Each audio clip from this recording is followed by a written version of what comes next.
जी वालेकुम सलाम। वालेकुम सलाम। अच्छा, एक दफ़ा एक्नॉलेज कर दें सबको, मेरी आवाज़ क्लियर आ रही है? वॉइस में एक्नॉलेज कर दें या फिर चैट में कर दें, it's up to you. Voice में भी आप लोग बात कर सकते हैं। चलो ठीक है, शुक्र अल्हम्दुलिल्लाह। चलो जी, स्टार्ट करते हैं यार। आज जो है वो दरअसल इश्यूज़ कुछ ऐसे थे लाइट्स के कि मुझे किसी और जगह पे आना पड़ा क्लास कंडक्ट करने के लिए। तो इसीलिए जो है ना, टाइम से हम लोग थोड़ा 10 मिनट पहले आ गए ताकि जो है वो उसी टाइम को कंपनसेट कर लें। अच्छा, लैब नंबर 3 जो है वो आप लोगों की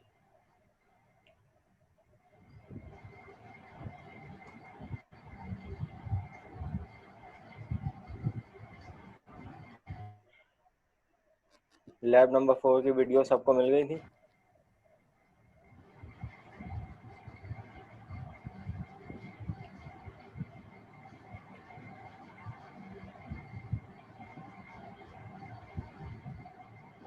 ठीक है,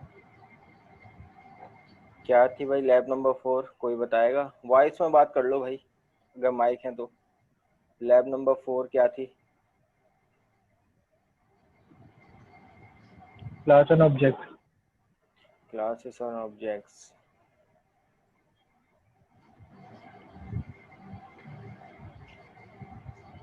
कौन ऐसा बंदा है कि भाई जिसने लैब नंबर 4 विजिट ना की हो?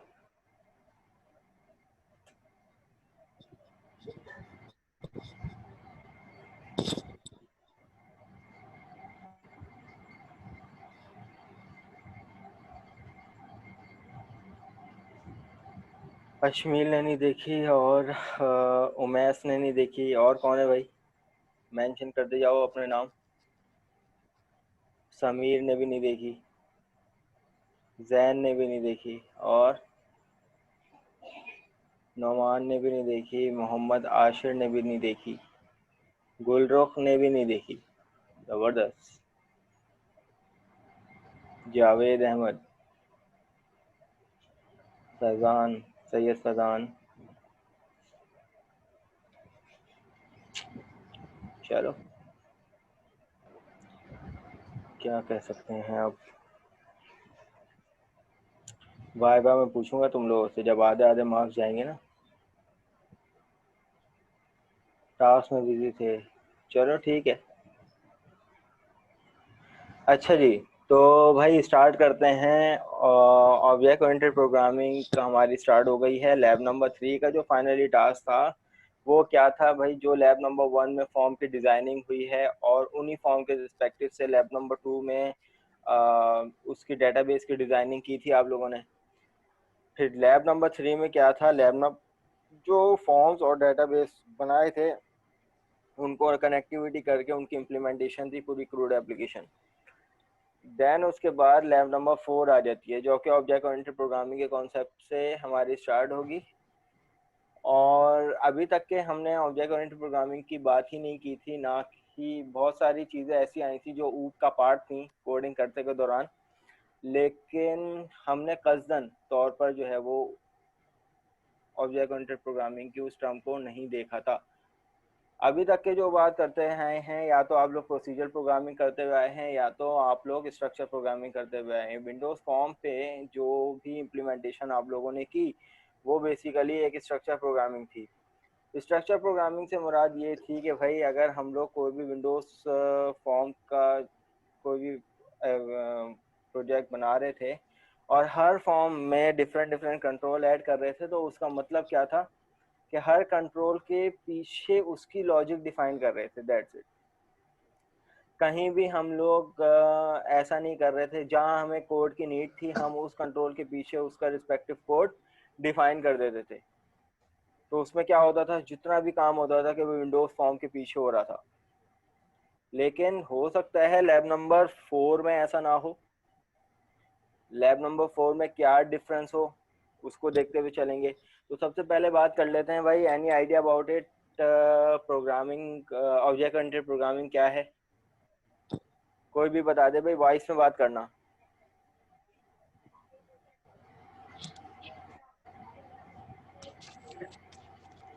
सर प्रॉपर्टीज वगैरह से। Very good. और कोई?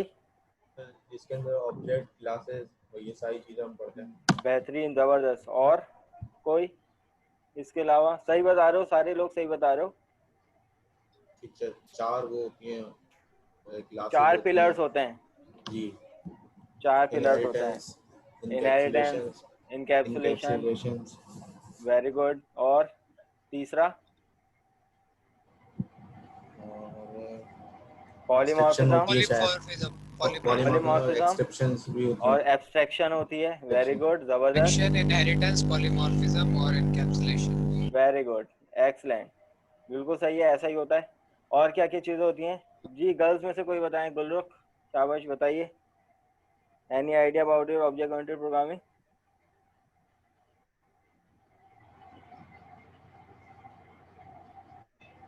जी गुलरुख, सुन सकती हैं मुझे?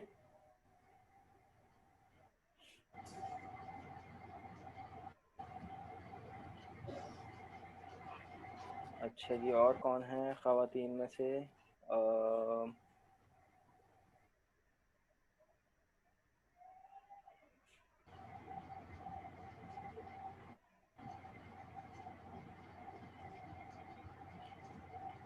जी भाई, बस ये होता है ऑब्जेक्ट ओरिएंटेड प्रोग्रामिंग में। चलो, ये तो आप लोगों ने बता दिया कि भाई ऑब्जेक्ट ओरिएंटेड प्रोग्रामिंग में होता क्या है, लेकिन मेरा सवाल ये था कि ऑब्जेक्ट ओरिएंटेड प्रोग्रामिंग इटसेल्फ है क्या? कोई प्रोग्रामिंग लैंग्वेज है यकीनन?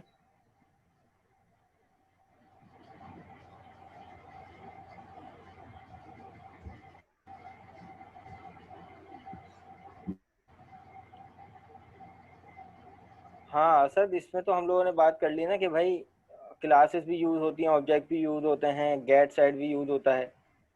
ये तो ये बात हो गई ना कि ऊप में होता क्या है। मैं तो इटसेल्फ ऊप की बात कर रहा हूँ, ऊप है क्या?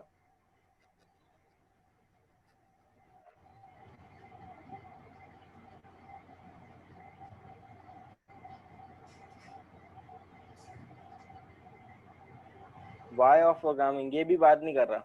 Way of sir programming. चलो, सर वे ऑब्जेक्ट्स ऑफ पे programming. Dependent. Programming paradigm. Sir objects पे डिपेंडेंट होती है। ऑब्जेक्ट्स पे डिपेंडेंट होती है। और क्या मैं कह सकता डेटा हूँ कि जो है वो ऑब्जेक्ट ओरिएंटेड डेटा और प्रोग्रामिंग ये कोड। सी शार्प लैंग्वेज है? जी सर, सी शार्प जी लैंग्वेज सर, है। कह सकते।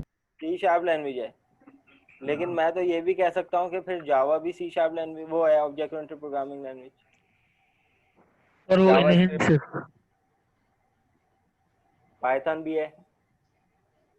तो ये तो ऑब्जेक्ट ओरिएंटेड प्रोग्रामिंग तो बहुत सारी आ गई।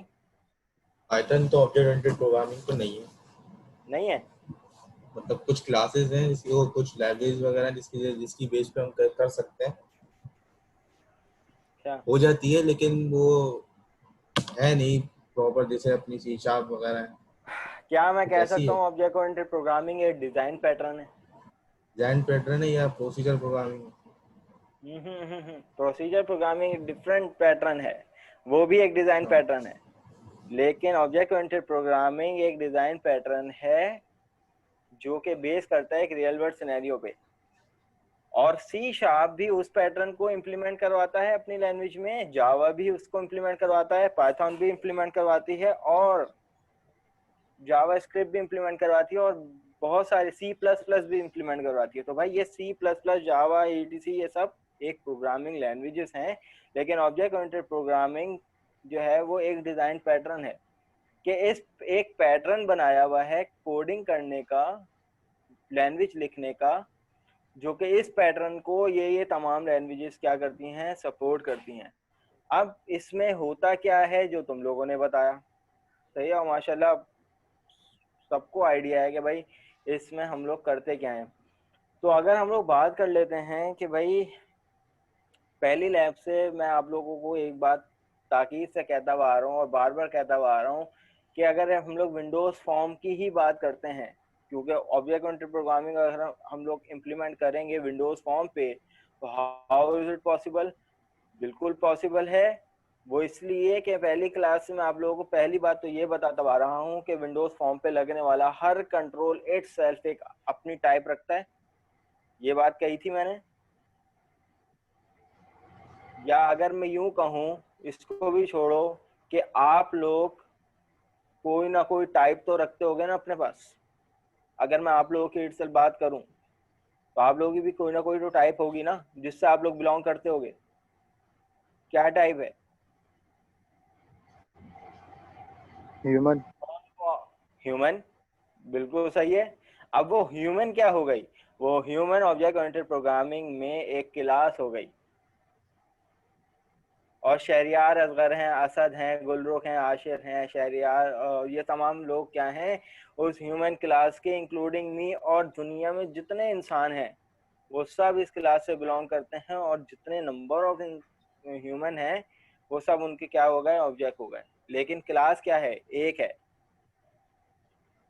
सही है, क्लास क्या है? एक है।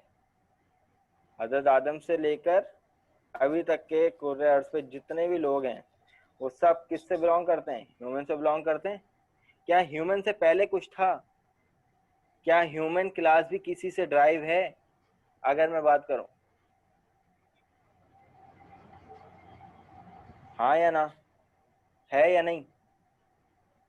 तो सर वैसे तो सर जैसे मट्टी से बना है ना। नहीं, मैं अगर ह्यूमन एक क्लास की बात करूं, ह्यूमन देखो मट्टी से तो बहुत कुछ बना, मट्टी से तो बर्तन भी बने, लेकिन तो बनने वाली चीज क्या है? वो एक अलग कैटेगरी है ह्यूमन। मट्टी से तो जानवर भी बने भाई। तो अब ऐसा ऐसा नहीं है कि भाई जो है वो मट्टी एक क्लास हो गई। मट्टी एक टाइप है, एक ऑब्जेक्ट है। सही है। तो भाई ह्यूमन क्या है? एक क्लास है। एनिमल क्या है? एक क्लास है, जिससे डिफरेंट टाइप के दुनिया में जितने भी एनिमल्स हैं वो सब उस क्लास से बिलोंग करेंगे। दुनिया में जितने भी ह्यूमंस हैं वो सब ह्यूमन क्लास से बिलोंग करेंगे। अब असद हो गया, अली हो गया, अहमद हो गया, सारा हो गई, जो भी होगा, ये सब क्या है? उस ह्यूमन क्लास के ऑब्जेक्ट हैं। जैसे आप लोगों ने मुझे बताया कि सर क्लासेस और ऑब्जेक्ट पे खेलते हैं। बिल्कुल सही है। तो ये एक पैटर्न है। तो भाई क्लासेस अब इटसेल्फ होती क्या है? अगर मैं बात करूं तो कौन बताएगा?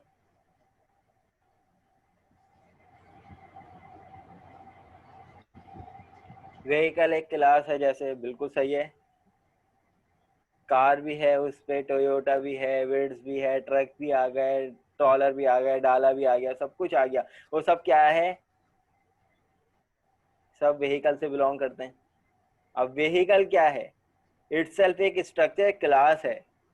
अब व्हीकल में की है तो हर क्लास में कुछ ना कुछ एट्रीब्यूट भी होते हैं जिनको आप लोग प्रॉपर्टीज कह रहे हो, कुछ लोग एट्रीब्यूट कहते हैं। होता है या नहीं? तो अगर मैं बात करूं, व्हीकल की ही बात कर लूं, तो भाई व्हीकल में क्या क्या एट्रीब्यूट हो सकते हैं? हर व्हीकल में एटलीस्ट एक हैंडल तो होता है। हर व्हीकल में कम से कम 4 टायर या 3 टायर तो होते हैं, या 2 टायर होते हैं कम से कम। एक टायर की कोई व्हीकल नहीं होती। सही है। मैं अगर व्हीकल की बात करूं इन द सेंस ऑफ जिसमें मशीन वगैरह भी आती है, तमाम चीजें, कम से कम 2 टायर होते हैं। अच्छा, अब इसी तरीके से बात करते हैं कि किसी भी व्हीकल के कोई ना कोई बिहेवियर भी होते हैं। चलो व्हीकल के साथ साथ अगर हम ह्यूमन की बात कर लें, तो ह्यूमन के पास क्या क्या एट्रीब्यूट हो सकते हैं, क्या क्या प्रॉपर्टीज हो सकती हैं? कि भाई ह्यूमन के पास एक आंखें भी होती हैं, ह्यूमन के पास नाक भी होती है, ह्यूमन के पास हाथ भी होते हैं, पाँव भी होते हैं। सही है। तमाम क्या है? ह्यूमन क्लास के एट्रीब्यूट हैं। क्या ह्यूमन का कोई बिहेवियर होता है? हाँ हाँ, बिल्कुल हो सकता है भाई। ह्यूमन का बिहेवियर ऐसा होता है कि भाई ह्यूमन चल सकता है, फिर सकता है, सो सकता है, खा सकता है, पी सकता है। तो ये तमाम क्या है? उस बिहेवियर। तो ये तमाम चीजें हम लोग डिफाइन कहाँ करते हैं? एक खाका बनाते हैं, एक मॉडल बनाते हैं, जिसको हम लोग क्लास कह रहे होते हैं। कि भाई एक हमने ये क्लास बना दी और जर्नली इसमें ये एट्रीब्यूट होते हैं और ये इसकी फंक्शनलिटी होती है, दैट्स इट। अब उस क्लास को हमें डिफरेंट डिफरेंट प्लेसेस पे अपनी मर्जी से अगर इम्प्लीमेंट करना है, तो उसके ऑब्जेक्ट्स बनाते हुए चलो। इसकी मिसाल भी इस तरीके से ले लो। क्लास बना दी ह्यूमन की, ह्यूमन के पास आंखें भी होती हैं, लाख भी होते हैं, ये सब एट्रीब्यूट होते हैं। ह्यूमन के पास कुछ बिहेवियर होते हैं कि भाई ह्यूमन चल सकता है, फिर सकता है, खा सकता है, सो सकता है, जंप कर सकता है, डांस कर सकता है, सिंग कर सकता है। ये तमाम क्या है? उसके बिहेवियर्स हैं। अब अगर मैं किसी अली की बात करता हूँ, तो वो अली भी क्या कर है, एक ह्यूमन का ऑब्जेक्ट है। अब अली के पास 2 हाथ होंगे, सही है। क्या अली अगर जंप नहीं कर सकता तो चल तो सकता है, अगर अली डांस नहीं कर सकता तो गा तो सकता है, सही है। अब हो सकता है एक और ऑब्जेक्ट आ जाए अहमद के नाम से। अहमद का बिहेवियर क्या हो सकता है अहमद जो है वो डांस करता हो, सिंग नहीं कर सकता हो। तो ये क्या आ गए, डिफरेंट ऑब्जेक्ट के डिफरेंट बिहेवियर, लेकिन क्लास क्या है, एक ही है, और उसका स्ट्रक्चर एक ही दफा कर दिया है। अगर आप लोगों को याद हो तो आपकी टीचर ने क्लासेस को कहा होगा, classes is the blueprint of any object, कुछ ऐसी बात की थी। सर अभी तो क्लास ही नहीं हुई है हमारी। क्या मतलब, थ्योरी की कोई क्लास नहीं हुई तुम्हारी? एक ही क्लास अरे हुई है एक सर, हुई है उसके बस। बाद से बस फिर कैंसिल ही हुए जा रही है। नहीं करो यार। सर वो भी बस इंट्रोडक्शन हुआ था, डॉट नेट फ्रेमवर्क वगैरह का, तो उसमें ये हुआ था। हमारी तो चौथी लैब है। सर वो पहली तो बारिश की वजह से कैंसिल हो गई थी, उसके बाद एक हुई, एक जो है ये मेकअप की वजह से, इसकी वजह से सैटरडे को होती है ना, वो भी कैंसिल हो गई। सही सही सही। अरे मैं तो एक्सपेक्ट कर रहा था कि यार हाँ, कि भाई थ्योरी की क्लास हो गई होगी। एक अभी भी तो नहीं कुछ हुई पता थ्योरी ही की नहीं है। क्लास, और लैब समझ नहीं आएगी ऐसे। नहीं, लैब तो खैर आ जाएगी समझ में। लैब तो आ जाएगी सर। ऐसे लैब समझ आ जाती। शहरियार अजवर का कहना है कि सर लैब समझ में नहीं आएगी। नहीं, लैब आ जाएगी भाई, समझना चाहोगे तो आ जाएगी। अच्छा, तो भाई ये क्लासेस ऑब्जेक्ट का जर्नली कॉन्सेप्ट बेसिकली ये ही है। अब अगर विंडोज फॉर्म में ऑब्जेक्ट ओरिएंटेड प्रोग्रामिंग को इम्प्लीमेंट करना है तो हाउ इज इट पॉसिबल। आपको सबको पता है कि बाय डिफॉल्ट फॉर्म 1 एक फॉर्म हमें मिलता है विंडोज फॉर्म पे, सही है, ये बात सबको पता है। अब अगर मैं बात करता हूँ कि इसी फॉर्म, अब ये फॉर्म क्या है कि एक अलग टाइप है, ये एक यूजर इंटरफेस है, लेकिन अब मुझे इस फॉर्म में कुछ कंट्रोल्स मैंने ले लिया। फॉर एग्जांपल एक बटन कंट्रोल ले लिया, यहाँ पे आके इसको ड्रैग एंड ड्रॉप करवा दिया। मैं चाहता हूँ कि इस बटन के पीछे कुछ ऐसी एक्टिविटी करूँ कि मुझे, यानी इस बटन के पीछे मैं किसी क्लास को इम्प्लीमेंट करूँ। क्लास को कैसे इम्प्लीमेंट करूँ कि फॉर एग्जांपल फॉर्म के अलावा मैंने यहाँ अपने इसी प्रोजेक्ट में एक बनाई क्लास ऐड करवाऊंगा,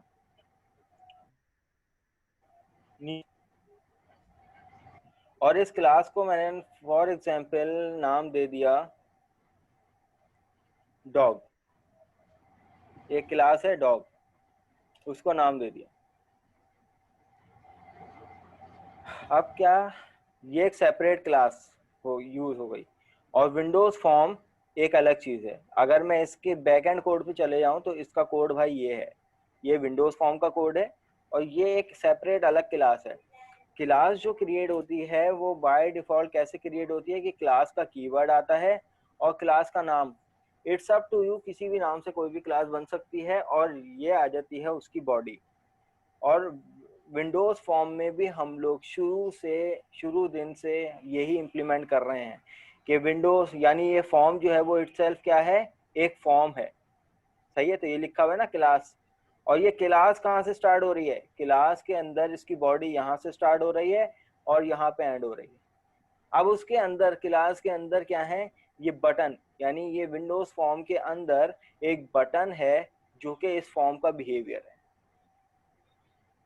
हम लोग तो पहली लैब से ऑब्जेक्ट ओरिएंटेड प्रोग्रामिंग इम्प्लीमेंट कर रहे हैं, लेकिन स्पेशली जो नाम आया है वो इस सेंस में आया ताकि बेसिक लेवल से तुम लोग पता करो कि भाई क्लास है क्या, क्योंकि ये भी ऑब्जेक्ट ओरिएंटेड प्रोग्रामिंग का कॉन्सेप्ट है जिसको आप लोगों ने मुझे बताया कि भाई इनहेरिटेंस है, पिलर बताया था ना इनहेरिटेंस।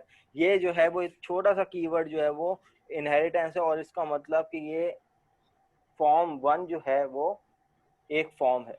जैसे कि असद जो है वो एक ह्यूमन है, ठीक है, तो यूं समझ लो कि ये असद हो गया और ये ह्यूमन हो गया। भाई ये फॉर्म हो गया, फॉर्म तो बहुत सारे हो सकते हैं, लेकिन इट्स सेल्फ क्या है, ये एक फॉर्म है। तो ये आपको बता दिया, तो ये आगे का कॉन्सेप्ट है, टीचर भी आपको बताएंगे और मैं भी आप लोगों को इम्प्लीमेंट इस पे करवाऊंगा। लेकिन अभी हम लोग से बात कर रहे हैं व्हाट इज क्लासेस। तो एक हमने सेपरेट क्लास बना ली, सही है। अब इस क्लास को क्या करेंगे, एक स्ट्रक्चर करेंगे। डॉग भी एक क्लास हो सकती है, डॉग से बहुत सारे ऑब्जेक्ट्स हो सकते हैं, सही है। ब्लू बुल टेरियर हो सकता है, शेफर्ड हो सकता है, और डिफरेंट टाइप के ये तमाम क्या हो जाएंगे, ये भी डॉग ही हैं, तो इटसेल्फ एक क्लास। अब नॉर्मली डॉग के एट्रीब्यूट हम लोग सेट कर लेते हैं, तो मैं यहाँ पर ले लेता हूँ स्ट्रिंग। उस डॉग का कोई ना कोई नेम होगा, बिल्कुल होगा। अब यहाँ पर स्ट्रिंग के नाम से उसकी कुछ टाइप आ जाएगी, ब्रीड। इसी तरीके से यहाँ पर उस डॉग की कोई ना कोई एज होगी, तो मैंने यहाँ पर इंटीजर एज के नाम से उसकी एक एट्रीब्यूट सेट कर दिया। देन उसके बाद अब चौथा एट्रीब्यूट भी हम लोग ले लेते हैं यहाँ पर स्ट्रिंग कलर। ये नॉर्मली 4 एट्रीब्यूट हमने ले लिए, ऐसे तो बहुत सारे, हाँ बिल्कुल, हाइट, वेट, ये तमाम सारे क्या हो सकते हैं, इसके एट्रीब्यूट हो सकते हैं। लेकिन हम ज़्यादा नहीं, हम लोग सिर्फ एट्रीब्यूट का कॉन्सेप्ट समझते हुए जा रहे हैं कि भाई इटसेल्फ किसी भी क्लास में कोई ना कोई एट्रीब्यूट होते हैं। तो डॉग के कुछ एट्रीब्यूट बता दिए, सही है। अब हम लोग अभी कोई बिहेवियर की बात नहीं कर रहे। अब हम लोग ने एक क्लास जो है वो ऐसी स्ट्रक्चर कर दी, एक ऐसा खाका क्रिएट कर दिया कि भाई डॉग एक क्लास होती है और नॉर्मल डॉग के अंदर ये एट्रीब्यूट होते हैं। अब मुझे क्या करना है कि इस सेपरेट क्लास को इस फॉर्म के पीछे कैसे इंप्लीमेंट करूंगा। यानी मैं चाहता हूं कि जब भी मैं इस बटन को क्लिक करूं, सही है, मैं चाहता हूं जब मैं इस बटन को क्लिक करूं तो ये तमाम एट्रीब्यूट जो डॉग की क्लास के अंदर हैं, नेम, ब्रीड, एज, ये तमाम, क्लिक करने पर ये तमाम एट्रीब्यूट की वैल्यू जो है वो मैसेज बॉक्स डॉट शो में लिखी हुई आ जाए। How is it possible, any idea about it? मैंने यहाँ पर इसका नाम दे दिया टफी। ब्रीड इसको दे दी, यानी इसकी टाइप क्या है, पपेलियन। बस कॉल करवा लेंगे सर उधर। बिल्कुल सही है। और यहाँ पर इसकी एज, अभी ये तमाम वैल्यू में क्या दे रहा हूँ, हार्ड कोडली दे रहा हूँ। लेकिन अभी हम लोग डायनेमिक तरीके से भी किसी भी क्लास के एट्रीब्यूट को वैल्यू देंगे कैसे और उनको रिट्रीव कैसे करेंगे, ये भी हम लोग विंडोज फॉर्म से यूजर से इनपुट लेते हुए चलेंगे, ताकि ये समझ में आ जाए आप लोगों को कि भाई ऑब्जेक्ट ओरिएंटेड प्रोग्रामिंग के अंदर क्लासेस विंडोज फॉर्म के किसी भी कंट्रोल के पीछे इंप्लीमेंट कैसे होती हैं। तो मैंने यहाँ पे दे दिया कि भाई कलर जो है वो इसका फॉर एग्जांपल ब्लैक कर दिया, ब्लैक कलर है। तो अब ये चीजें समझ में आ रही है कि भाई एट्रीब्यूट क्या क्या हो सकते हैं। अब हो सकते नॉर्मली एट्रीब्यूट की वैल्यू हमने हार्ड कोडली दे दी, जबकि हार्ड कोडली देनी नहीं चाहिए, क्योंकि हर डॉग की कोई ना कोई टाइप होगी। अभी सिर्फ ये समझाने के लिए आप लोगों को दिया है। अब क्या तरीकेकार है कि भाई मैं चाहता हूं कि इस बटन का नाम मैं चेंज कर देता हूं। मैं यहाँ पे कह देता हूं इंफॉर्मेशन ऑफ डॉग क्लास। अब मैं चाहता हूं कि जब भी मैं इस बटन को क्लिक करूं तो मैं ये बटन के पीछे आ गया। अब मुझे इस क्लास के इन एट्रीब्यूट को एक्सेस करना है, तो जाहिर सी बात है मुझे क्लास भी पता होनी चाहिए और किसी भी क्लास को इम्प्लीमेंट करने का तरीकेकार क्या है ये आप लोग भी इम्प्लीमेंट कर चुके हैं। ये एक्स्ट्रा माइक भाई बंद कर दो यार आप लोग, अगर जब जरूरत ना हो तो म्यूट कर दिया करो। आप लोगों को अलाउ है जब भी कोई क्वेश्चन हो माइक को अनम्यूट करें और पूछ लें, वरना फिर बिला वजह आप लोग म्यूट कर दिया करें फिर, ठीक है। तो अब क्या है कि भाई ये बटन क्या है, इस बटन के पीछे मुझे इस क्लास को इम्प्लीमेंट करना है। तो क्लास को एक्सेस करने के लिए, क्योंकि जब क्लास एक्सेस होगी तभी तो इसके एट्रीब्यूट भी एक्सेस होंगे। तो अब क्या तरीकेकार है कि भाई इस क्लास को मुझे इम्प्लीमेंट करना है, तो मैं यहाँ पर इस क्लास का नाम लिखूंगा। डॉग के नाम से क्लास बनाई थी। अब डॉग का ऑब्जेक्ट कोई भी बना लिया हमने, D1 इसका ऑब्जेक्ट बना लिया, इक्वल टू न्यू डॉग। ये काम आप लोगों ने तब भी किया होगा जब एक फॉर्म से दूसरे फॉर्म को भी खोलते हैं। हाँ या ना में जवाब दो, किया था या नहीं? जी सर। जी सर। किया था, लेकिन उस हाँ। वक्त कसदन मैंने ये चीज नहीं बताई थी कि भाई ये ऑब्जेक्ट ओरिएंटेड प्रोग्रामिंग का पार्ट है। इसको कहते हैं ऑब्जेक्ट। किसी भी क्लास को अगर किसी जगह इंप्लीमेंट करवाना है तो उसका ऑब्जेक्ट क्रिएट करते हैं, और ऑब्जेक्ट क्रिएट करने का तरीकेकार क्या है कि क्लास का नाम ये आ जाएगा, उसका ऑब्जेक्ट का नाम, इक्वल टू के बाद न्यू के बाद क्लास का कंस्ट्रक्टर। अब ये जो है वो पूरा एक प्योर सर न्यू कॉन्सेप्ट है। क्यों लिखते हैं? हाँ, न्यू के बाद न्यू के कीवर्ड से हम लोग इस क्लास को इम्प्लीमेंट करवाते हैं। देखो अगर मैं यहाँ पर सिर्फ इतना काम कर देता हूँ और डिक्लेयर कर देता हूँ तो बैक एंड पे इस क्लास ने कोई मेमोरी एलोकेट नहीं करी, लेकिन अगर मुझे इस क्लास को इम्प्लीमेंट करवाना है तो यकीनन वो कोई ना कोई मेमोरी भी एलोकेट करेगी। तो इस काम के लिए मैं न्यू के कीवर्ड से क्या करवाऊंगा, उस क्लास को एक मेमोरी एलोकेट करवाऊंगा। अब इस क्लास ने इस न्यू के कीवर्ड से क्या कर लिया, इम्प्लीमेंट कर लिया। क्लास का कंस्ट्रक्टर कहलाता है। न्यू के बाद तुम लोग जब इसका पूरा कॉन्सेप्ट भी आगे आके समझोगे ना, ये कंस्ट्रक्टर क्या है, इस पे पूरी एक क्लास है इस सिर्फ इस वर्ड पे। ठीक है, मैं वर्बली अभी भी बता दूंगा आप लोगों को, लेकिन अभी सिर्फ इसको इतना समझो कि भाई अगर मुझे डॉग की क्लास के एट्रीब्यूट को इम्प्लीमेंट करना था तो मुझे पहले क्लास को इम्प्लीमेंट करना था। तो क्लास इम्प्लीमेंट कैसे होती है, इस तरीके से होती है कि आप क्लास का नाम लिखते हो, उसका ऑब्जेक्ट बनाते हो, इक्वल टू न्यू के बाद उस क्लास का कंस्ट्रक्टर लिखते हो। ठीक है, सिर्फ 5 से 10 मिनट रुक जाओ, ये वाली बात मैं भी आप लोगों को क्लियर कर देता हूँ कि भाई ये क्या चीज है। अच्छा जी, ये क्लास इंप्लीमेंट हो गई। अब मुझे चाहिए कि भाई इस क्लास का जो मैंने एक ऑब्जेक्ट बना दिया, पहली बात तो ये है कि इसके 50 ऑब्जेक्ट बन सकते हैं, लेकिन हर ऑब्जेक्ट डिफरेंट नेम से होगा। मैं कभी भी सेम नेम से इस क्लास को नहीं बना सकता, it will give the error. अब अगर मैंने D1 से एक ऑब्जेक्ट पहले बना दिया है तो अब यहाँ पर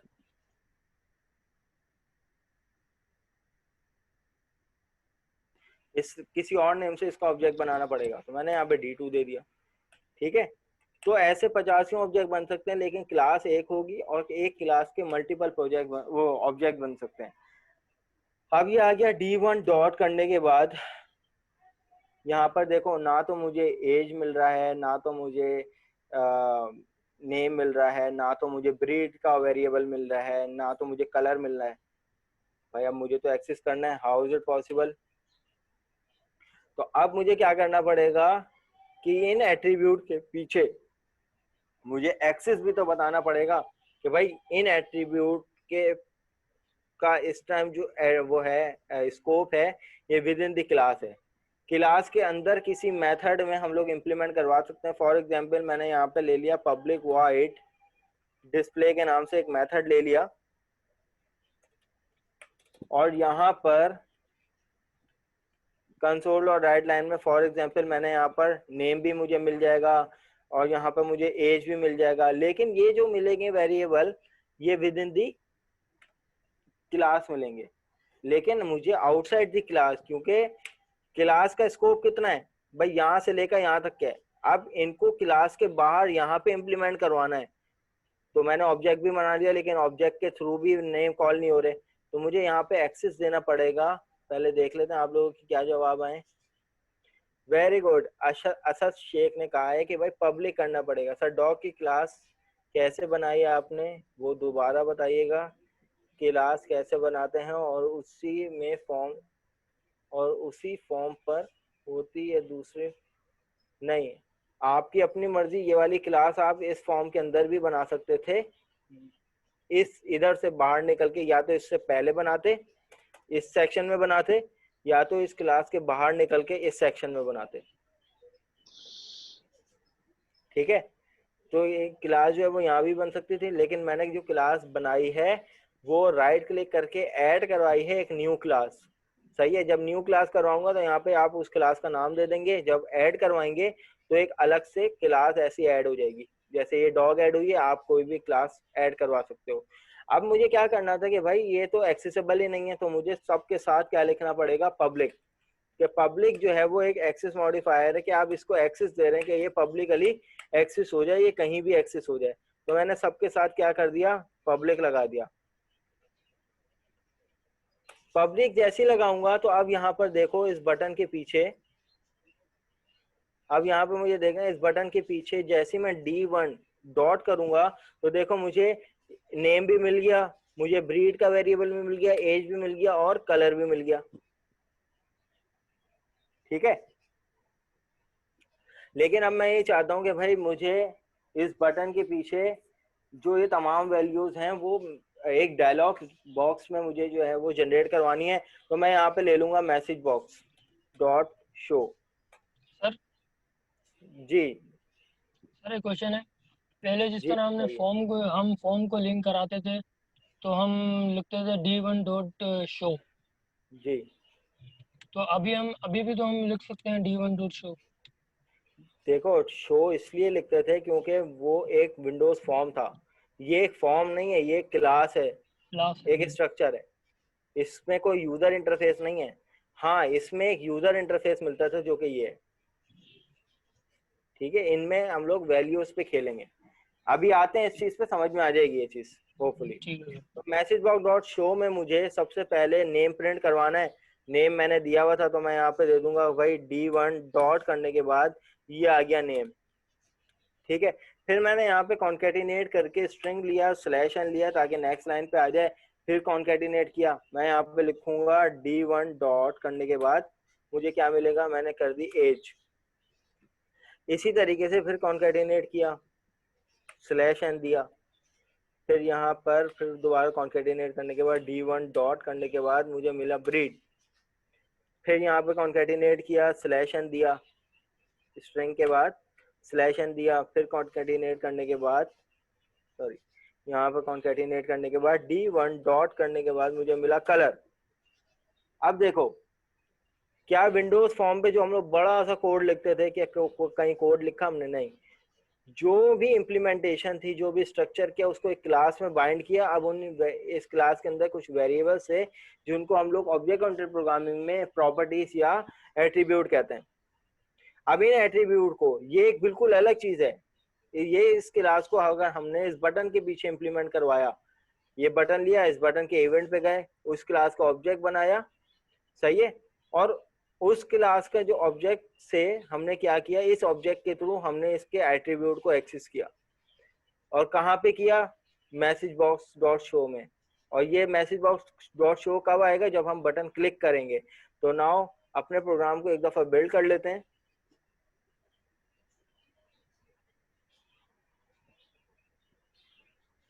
ठीक है, सक्सेसफुली बिल्ड, अपने प्रोग्राम को चलाते हैं। अब आप यहाँ पे देखना, जैसे ही मैं बटन को क्लिक करूंगा तो ये वाली तमाम वैल्यू कहाँ से उठ के आ रही हैं, ये तमाम वैल्यू कहाँ डिफाइन थी, क्लास के अंदर आपने टॉप की क्लास के अंदर। समझ में ऐसा आई ये चीज कि कैसे हम लोग क्लास की वैल्यू को उठा के लेके आ रहे हैं, किसी और जगह एक्सेस कर रहे हैं। बिल्कुल बिगनिंग लेवल पे हम लोग स्टार्ट कर रहे हैं, क्योंकि अभी मैं पूरी एक डेटाबेस की आप लोगों को एग्जांपल, जो आप लोगों ने लैब नंबर 3 पे काम किया था, सही है, उसी को ही हम एक डेटाबेस की छोटी सी एग्जांपल आप लोग को ऑब्जेक्ट ओरिएंटेड प्रोग्रामिंग के पैटर्न से पूरी इंप्लीमेंट करवाऊंगा। तो इसलिए मैं बिल्कुल बेसिक लेवल पे कुछ छोटी छोटी एग्जांपल्स आप लोगों को करवाता हुआ चल रहा हूँ, ताकि ये कॉन्सेप्ट क्लियर हो कि भाई किसी भी क्लास को फॉर्म के पीछे या किसी और जगह पे एक्सेस कैसे करवाते हैं। तो भाई कैसे करवाते हैं एक्सेस, हमने जिस जगह एक्सेस करवाना है उस जगह पे जाना है, और उस जगह पे सबसे पहले क्लास का ऑब्जेक्ट बनाना है। उस ऑब्जेक्ट के थ्रू हमने उस क्लास के अंदर की चीजों को इम्प्लीमेंट करवाना है, जैसे ये अंदर की चीजें थी। अब अगर इसमें कोई मेथड भी होता, अगर फॉर एग्जांपल एक मैं ब्लैंक मेथड बना लेता हूँ, पब्लिक वाइड डिस्प्ले के नाम से, display1 के नाम से बना लेता हूँ, सही है। अब मुझे इस मेथड को भी जब इम्प्लीमेंट करवाना होता तो मैं क्या करता, d1 डॉट करने के बाद देखो मुझे display1 का मेथड भी मिल जाता। ठीक है, लेकिन अभी मेरे पास मेथड में कोई मैंने इम्प्लीमेंटेशन नहीं दी। अब हम लोग करेंगे कि भाई इन्हीं एट्रीब्यूट में यूजर से वैल्यू कैसे लेंगे, मैं मेथड की बात नहीं कर रहा। अब मैं क्या करूंगा, अब मैं हार्ड कोडली वैल्यू देने के बजाय मैं जस्ट इन वेरिएबल को डिक्लेयर करूंगा और इनमें से विंडोज फॉर्म से वैल्यू लूंगा। इनमें, इन वेरिएबल्स में, इन एट्रीब्यूट में विंडोज फॉर्म से यूजर से इनपुट लूंगा और विंडोज फॉर्म पे ही इम्प्लीमेंट करूंगा। हाउ इज इट पॉसिबल, मैं इसको रिमूव कर देता हूं। यहां तक के बात क्लियर है सबको, एक्नॉलेज कर दो ताकि हम लोग आगे बढ़ें। Yes sir. क्लियर है? चलो सर। अल्हम्दुलिल्लाह। अब मेरे पास जो ऑब्जेक्टिव है वो ये है, ये क्लास बना ली। अब इन क्लास में जो वेरिएबल जो एट्रीब्यूट डिफाइन है, अब इन एट्रीब्यूट में मुझे यूजर से इनपुट लेना है। अब यूजर से इनपुट लेना है तो मैं यहाँ से इसको भी रिमूव करवा देता हूँ, फिलहाल कट कर लेता हूँ।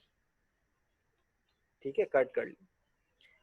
अब यूजर से इनपुट मुझे विंडोज फॉर्म के थ्रू लेना है, तो यकीनन मुझे कुछ ना कुछ कंट्रोल चाहिए होंगे जिससे मेरा यूजर से इनपुट आए। तो मैं यहाँ पर एक लेबल ये ले लेता हूँ, इसको कॉपी करके दूसरा लेबल ले लेता हूँ। यहाँ पे कितने एट्रीब्यूट थे?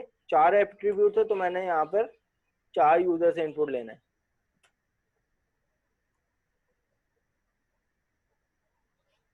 ठीक है, इस लेबल का नाम मैं दे देता हूँ, यहाँ से जो वैल्यू आएगी वो आएगी नेम की, यहाँ से जो वैल्यू आएगी वो आएगी मेरे पास